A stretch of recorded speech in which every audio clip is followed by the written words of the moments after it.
So our presentation aims at analyzing how states can maximize the exercise of their jurisdiction with respect to international crimes against the backdrop of immunity.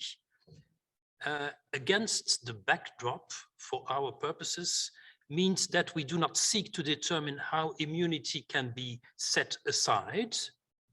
And we have understood that it is not self-evident that it can be set aside before domestic courts, but rather how it can be circumvented. How can states exercise their jurisdiction in a meaningful way when immunity stands?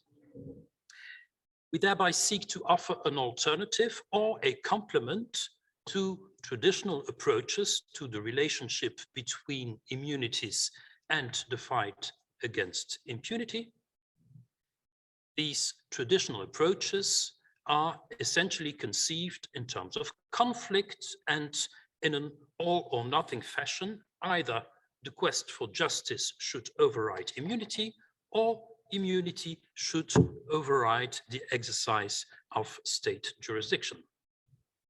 On one side of the spectrum, this has caused some domestic courts to set aside immunity to the benefit of the prosecution of international crimes.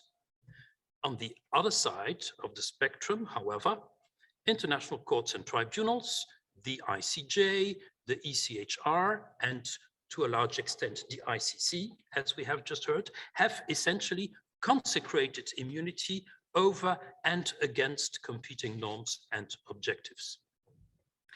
These opposite results have one thing in common. They focus on the sentencing or acquittal of the accused at the outcome of judicial proceedings. They regard the judgment on the merits as the only fortress on which the battle against impunity can be won or lost. Our thesis, as international lawyers and from an immunity perspective, is that this focus is unduly narrow for two reasons. First, not every element of the judicial process triggers immunity from jurisdiction. And these elements of the judicial process that do not trigger immunity may perhaps be used in order to fight impunity, even if immunity stands in the way of sentencing at the very end of the process. Second, some objectives of the judicial process are attainable by non-judicial measures that do not trigger immunity because they are not judicial. It follows, in our view, that, as we will show, immunity can be circumvented by staying below the degree of exercise of jurisdiction that triggers immunity, or by acting besides judicial measures in parallel with the judicial process. So to analyze this further, we have sought to dissect the judicial process in terms of technical components and of objectives in order to determine how the different bits and pieces can be used and combined to achieve meaningful results without facing the immunity obstacle. Our approach very much seeks to live up to the warning of the French constitutionalist Georges Vedel, and I translate, "Woe to the engineer who thinks that each norm is an arrow flying straight to the target. Let him rather be a snooker player who considers how the trajectory of the ball he plays will be impacted by the other balls and the four cushions." So the plea for legal engineering and seeking to achieve an objective indirectly.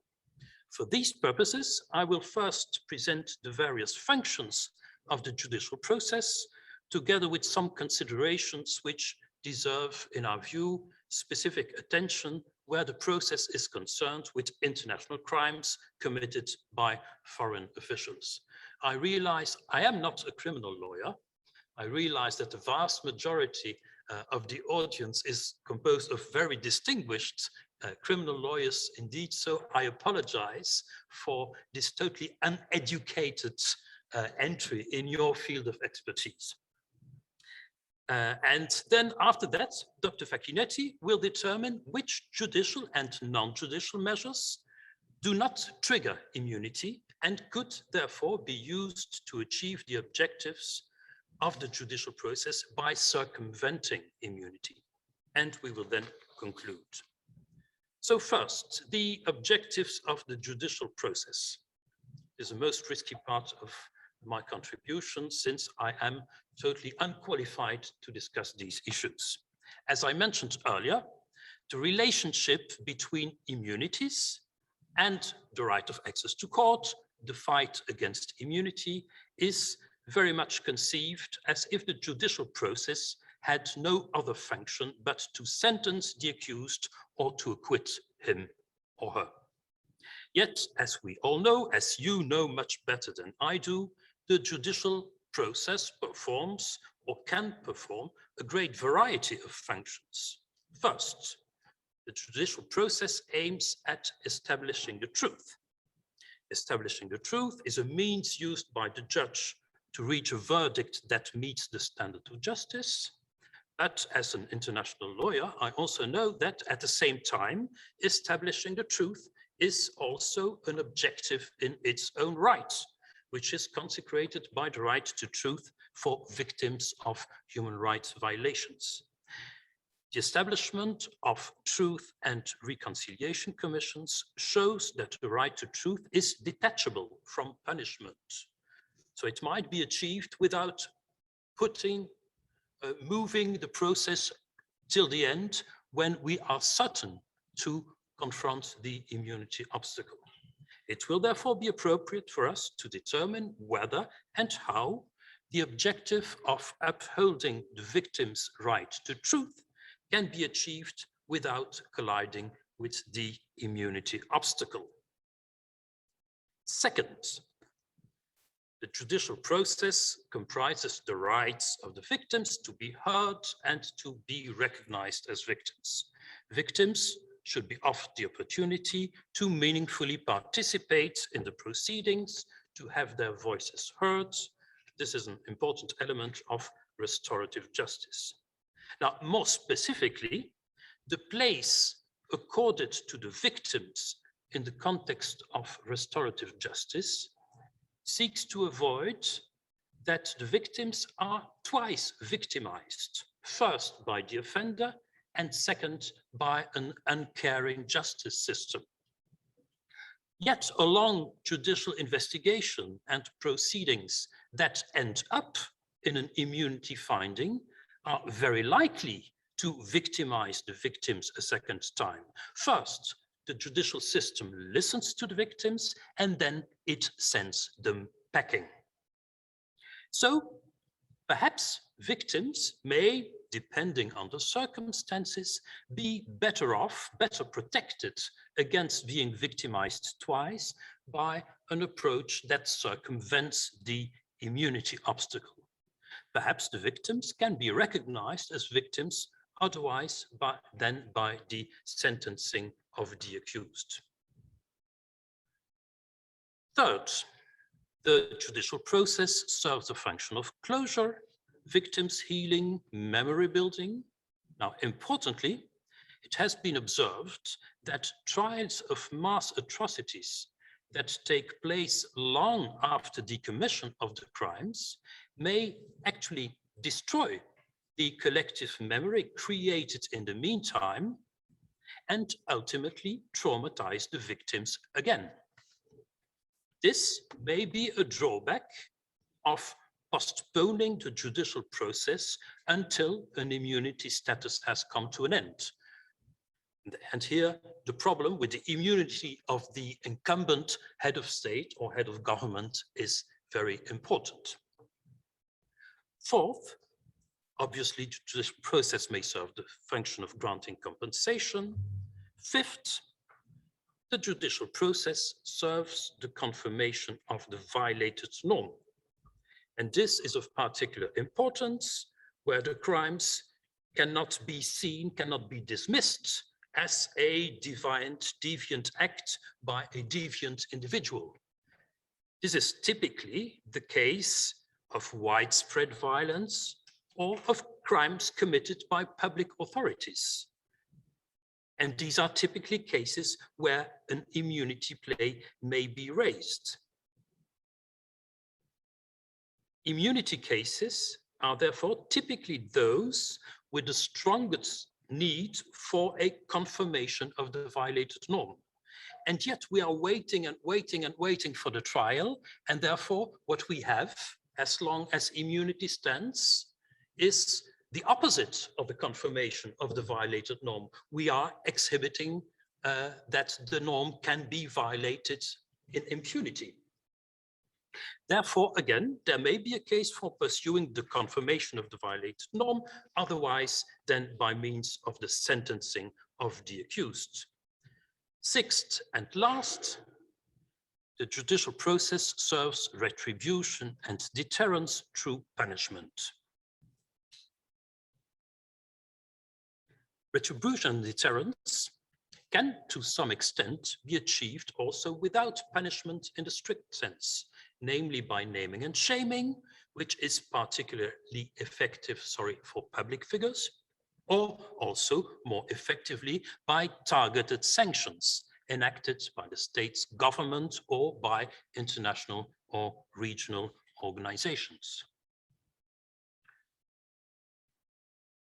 It is also observed in scholarly work that would be in your field, not in mine, that a statistically high risk of being punished has a greater deterrent effect than the effective punishment imposed in some, but not in all cases. Accordingly, there may be a case for increasing the risk of being sanctioned for the largest possible number of international crimes, rather than pursuing a severe condemnation in one or only a few model cases. Again, perhaps this can be achieved by circumventing the immunity obstacle rather than by having one or two very important highlighted model cases. So in sum, when we dissect the judicial process along the lines of its various objectives, it appears to us that some of these objectives may be attainable without the punishment or acquittal of the suspect. A judgment on the merits, which typically attracts immunity, that is our point. We are certain that the judgment, the punishment attracts immunity, and that is not the only means to achieve all these objectives. Now, this is only a useful finding for our purposes if other measures than the final judgment and punishment do not attract immunity. That is where we would manage to circumvent immunity and still to achieve a number of objectives of the judicial process. And that is where Dr. Facchinetti enters the scene.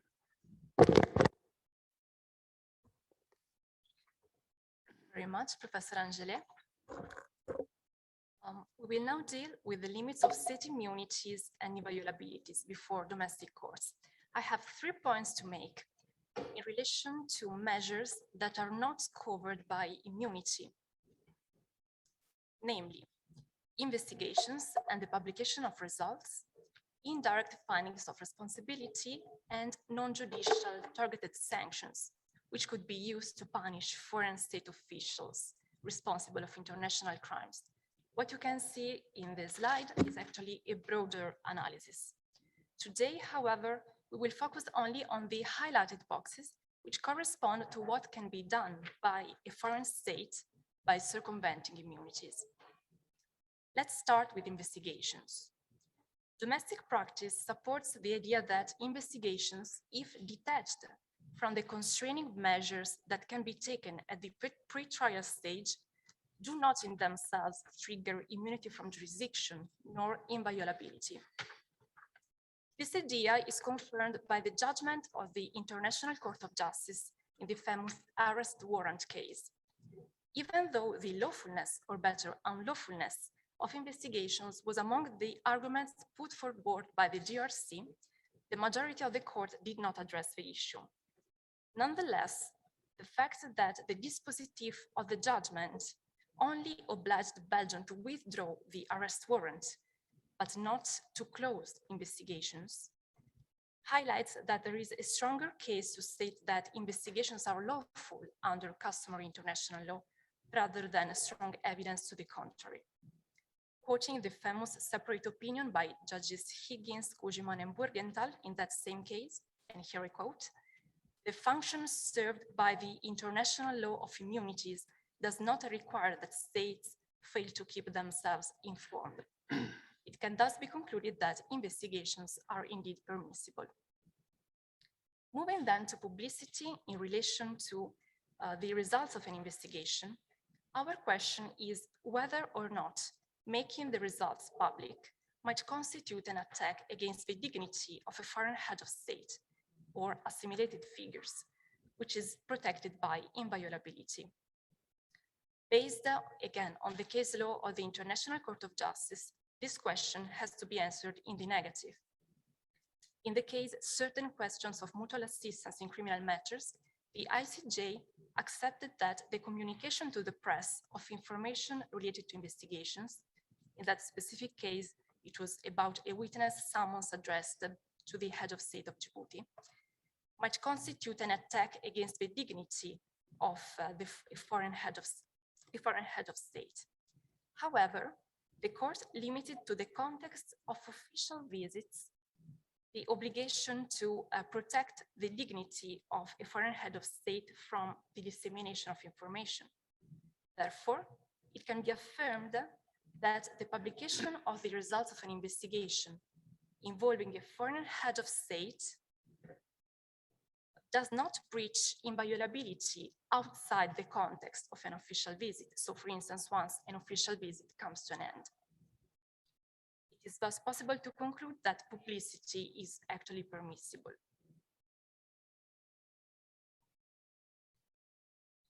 It is true that a breach of the secrecy of investigation might raise concerns from the perspective of the presumption of innocence. However, the right not to be judged by the public before a trial is not an absolute one, as affirmed, for instance, by the European Court of Human Rights. Because there is a fundamental public interest to receive information by the press on criminal proceedings, which is even more important in light of the rank of the person and the seriousness of the alleged crimes. The decision whether to disseminate or not the results of an investigation would thus depend on a balancing exercise between, on the one hand, the presumption of innocence, and on the other hand, the public interests involved.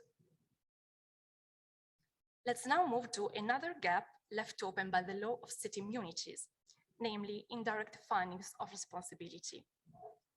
In a case involving the Sultan of Brunei, a British Court of Appeal found that mentioning a foreign head of state in proceedings to which he was not party did not constitute an attack against his dignity.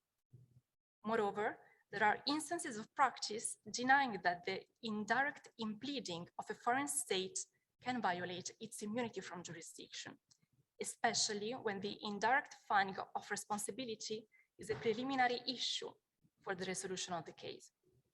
It can thus be concluded that indirect impleadings are permissible.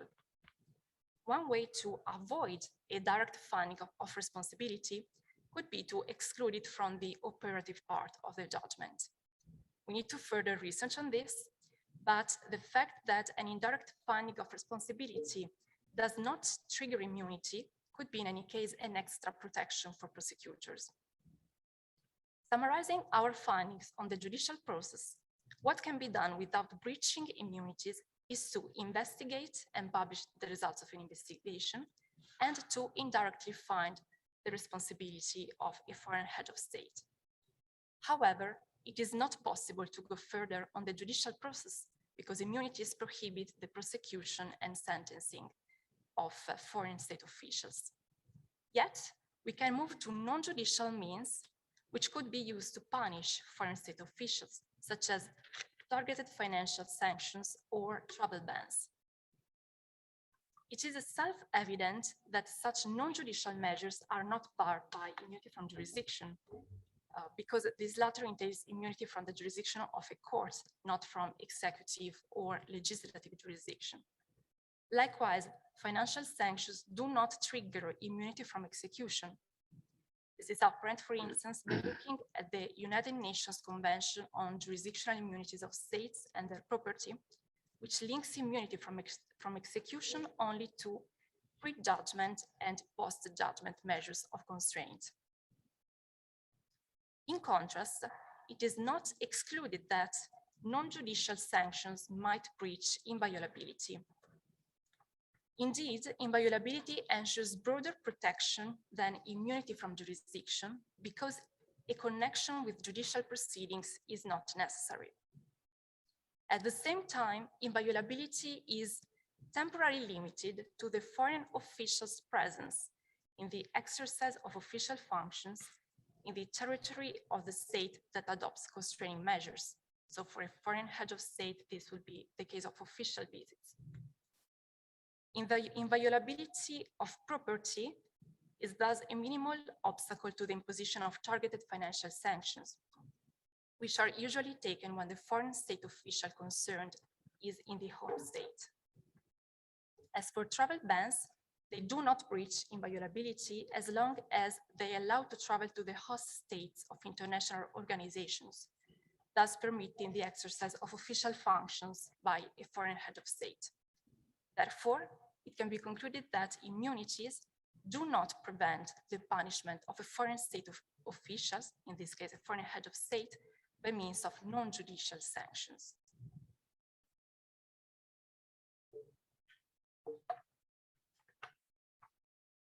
Now, our next question is, can the objectives of the judicial process be reached with immunity compliant measures? In this part, we combine the two previous ones to confront, on the one hand, the functions of the judicial process, and on the other, the judicial and non-judicial measures which are not covered by immunity. We consider here investigations, the publication of the results of an investigation, non-judicial sanctions, and we add compensation by the forum state. First, judicial investigations, which do not trigger immunity, can establish truth, especially if the results are published and thus become part of the public discourse. From this perspective, investigations and their publicity can also significantly contribute to memory building and to victims' healing. They can also offer recognition to victims, provided adequate consideration is given to the victim's voice and specific needs. Arguably, for these objectives to be attained, accompanying measures may need to be taken. First, before the results are published, restorative justice requires that victims be involved in the choice between pursuing judicial proceedings, which might be finally frustrated by immunity, or switching to non-judicial measures.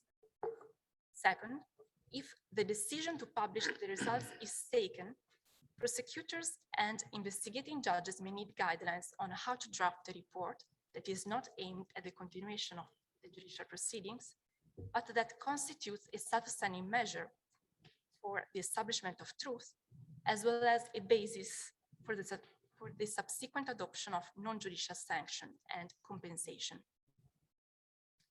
Second, moving to compensation by the forum state on the basis of the judicial investigation, this measure can also grant recognition to victim status if they are designed as a form of reparation and not as mere social benefits. Moreover, compensation can contribute to victims' healing in two ways. On the one hand, by making them feel that society and institutions actually care about them, and by providing them with the economic means to take their life in their own hands and to shape their own future.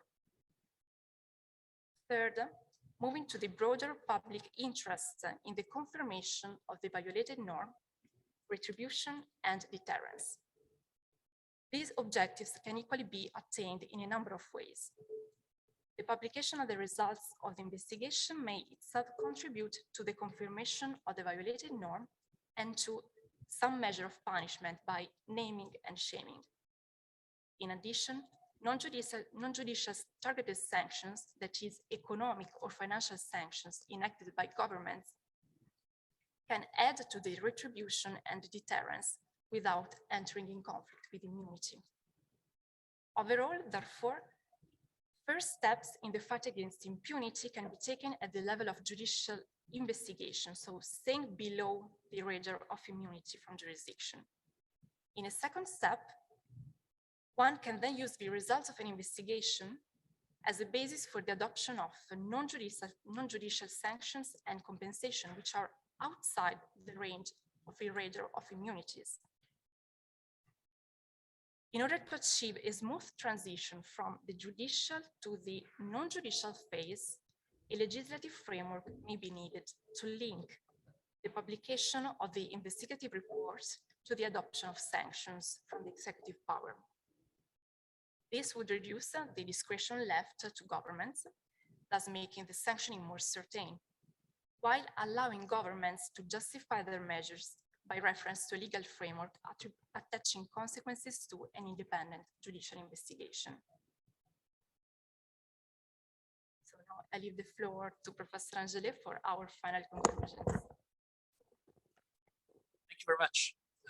Briefly, so what we see is, in our view, that the functions of the judicial process can, at least in part, be achieved by means that do not trigger immunities. These alternatives may, of course, be perceived as second best as compared to the ideal type of justice through judicial sentencing and punishment, but they do offer benefits. A minimum benefit, in my view, is that it is very much an approach of immunity in the recycling era. If after a thorough and lengthy judicial investigation, it appears that there will be an immunity obstacle in the end, then please do not throw the investigation away. If you can pass it to the ICC, the better. But if you can't, by all means, publish it. And that will achieve a number of objectives. More than that, as we already suggested, depending on the circumstances, the alternative route may even, in some respects, offer better value than judicial sentencing. Now, as Dr. Facchinetti just mentioned, it will be important for the victims to be associated in the decision on whether to pursue the judicial track or the alternative route. And in doing so, the victims and the judicial authorities may wish to consider the pros and cons of each route depending on the circumstances. First, the very choice to circumvent immunity or, to the contrary, courageously to confront it with all the risks involved protects the victim against being victimized by the judicial system, because it will also be their decision to take. At least they will participate in the decision whether to confront immunity or whether to take the alternative route. Second, when a trial is likely to be postponed for a long time, awaiting the end of functional immunity of a dictator who does not step back, the fast track may be preferable to offer the victims closure and memory building. Third, from the public prosecution's perspective, there may be a major interest in an early confirmation of the violated norm and in sending a clear message, even though perhaps a weaker message, that no violation remains entirely without consequences. At times, therefore, we suggest victims and judicial authorities might have a common interest in circumventing immunities in the way we have outlined, rather than in challenging them. Thank you very much.